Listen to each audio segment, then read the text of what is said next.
Today on Spellz, you're going to need some paper, a marker, a house key, and some paper tissue. Get ready to have some fun.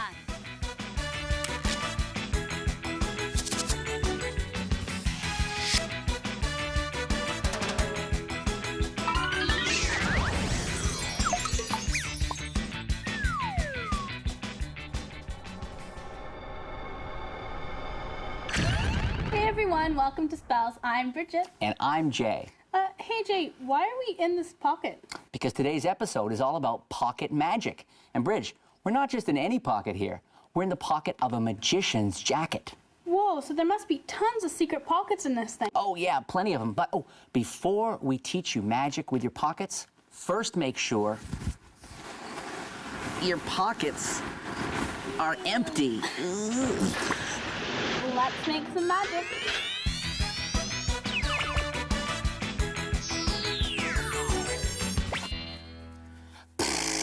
Ew. No, I'm just kidding. Just blowing some air. Here, take that. Have you ever felt like the odd man out? Sort of like not really fitting with the other people? Yeah, sometimes. Yeah, I think we all do sometimes. We're going to make a little bit of an odd man out. I want you to rip 3 big corners off the piece of tissue. 3 big corners off. That would be great. Thank you. And then ball them up into tight little balls. That would be really helpful. Thank you so much. Like that? That's perfect. All right. I want you to choose which of these 3 is going to be the odd man out. One of them I'm going to put inside my pocket. Which one would you like? That one. That one's going to go inside my pocket. These 2 are going to go in my hand. 2 in the hand, 1 in the pocket. Okay. And yet watch. The odd man has returned. All 3 inside the hand. It's not just works with me, it'll work with you too. Choose which one is going to be the odd man out. That one. Okay. Put him away in a moment. For now, leaving us with these 2. Hold out your hand.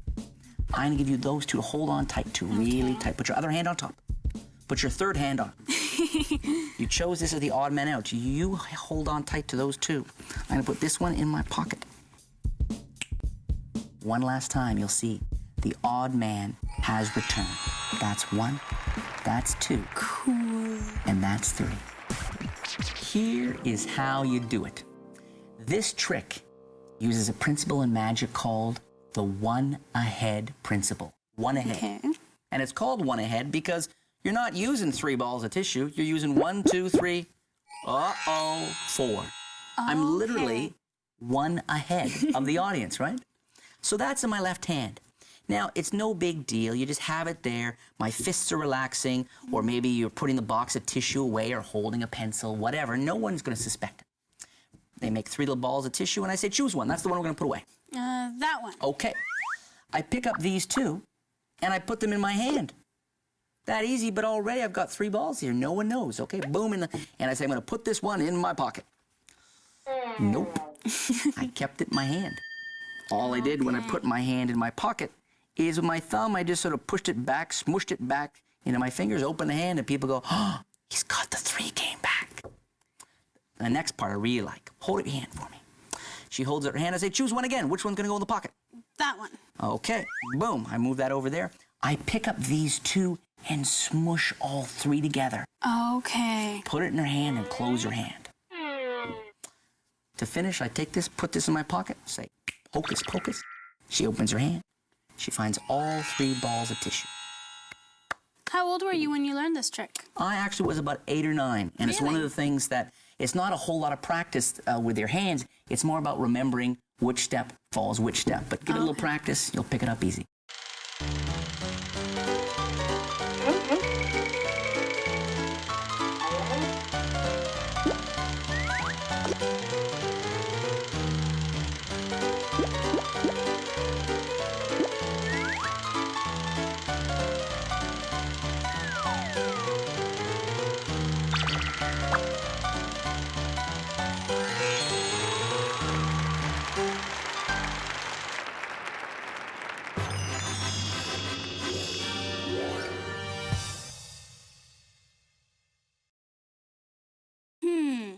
What?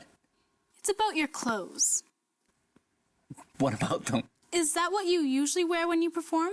Well, yeah, I mean, not always. Aren't you supposed to wear a top hat and tails?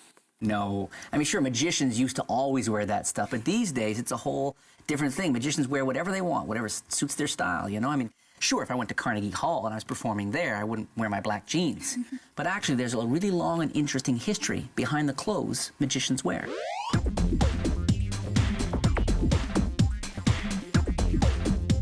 Throughout the centuries, magicians have often worn a variety of costumes.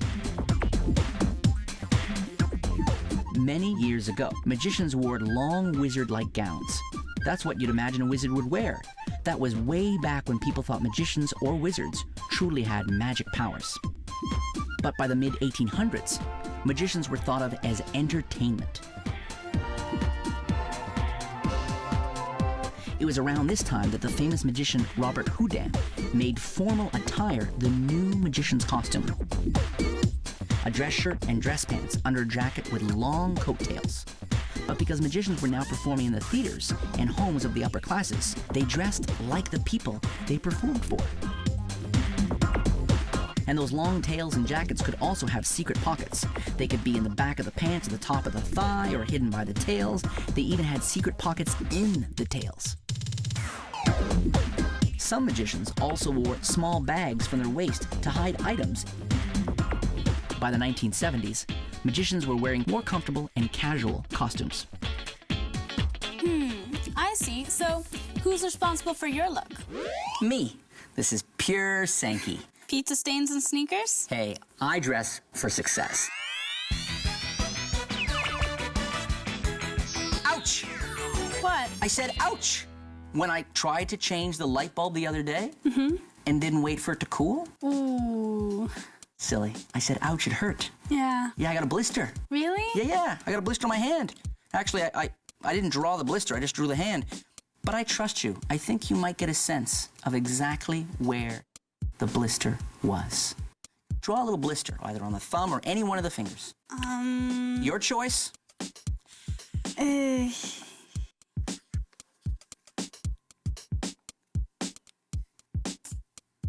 Isn't that very interesting? Here's how you do it. Do you know what the key to this trick is? No. This is the key. No, really, this is the key. This is the key to the trick.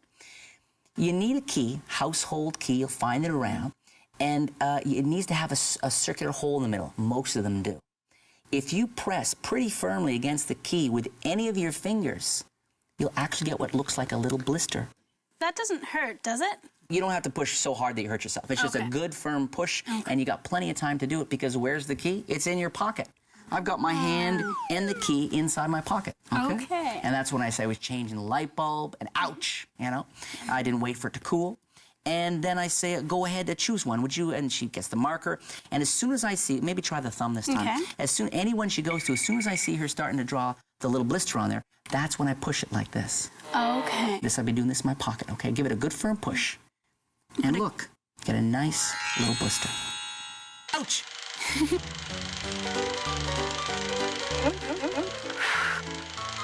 Pick a finger.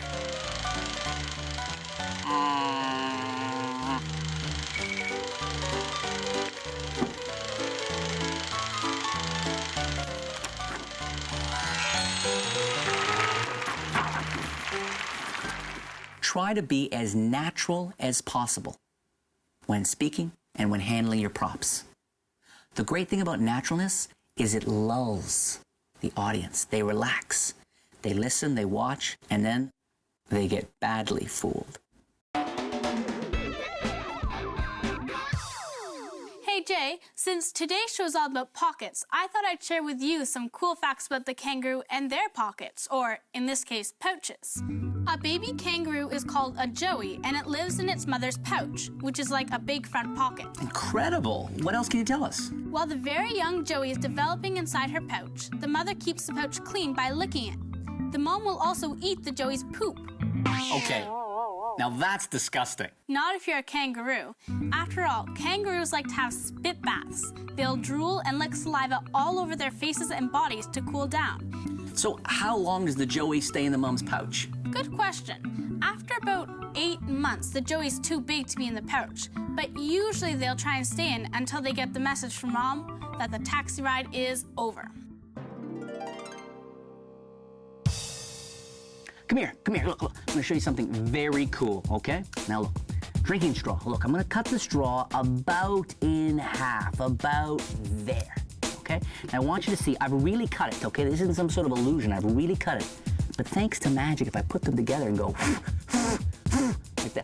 like that, with any luck now, look, I take the paper off and you can see the straw is completely restored. And I can use it to go maybe take a sip of soda. Thanks for joining us today. We had a great time as always. Who knew pockets could be so incredible? Another good thing about pockets is they're perfect to keep your change.